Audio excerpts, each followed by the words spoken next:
সুখী মানুষ কারা, তাদের একটা সুন্দর পরিচয় দিয়ে দিছে নবী। কয় তুমি যদি সকালবেলা উঠা দেখো তোমার জীবনের 3টা অবস্থা, তাহলে বুঝবা তুমি সুখী।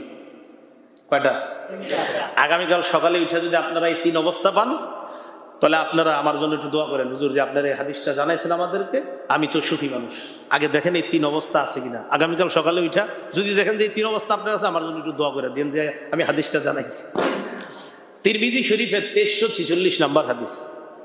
ক্বালা রাসূলুল্লাহ, 2346, ক্বালা রাসূলুল্লাহ সাল্লাল্লাহু আলাইহি ওয়াসাল্লাম, নবীজি বলেন, মান আসবাহা মিনকুম আমিনান ফি সিরবিহি, তোমাদের কারো সকালটা যদি এমন অবস্থায় হয় যে তুমি তোমার পরিবার নিয়ে ভালো আছো, 1, পরিবার নিয়ে ভালো আছেন, 1। 2 নাম্বার, মুআফান ফি জাসাদিহি, তোমার শরীরটা সুস্থ আছে, 2। 3 নাম্বার, ইনদাহু কুতু ইয়াউমিহি, তোমার কাছে একদিনের খাদ্য আছে। কয়দিন? 1 মাস। কয়দিন? 1 দিন। নবীজি বলেন, ফাকান্নামা হিজাত লাহুদ দুনিয়া, মনে করবা ওই ব্যক্তির জন্য, ওই মানুষটার জন্য, মানে আপনারা যদি কারো এমন অবস্থায় সকাল হয়, আপনার জন্য দুনিয়া আর সমস্ত কল্যাণগুলো একত্রিত করা হয়েছে।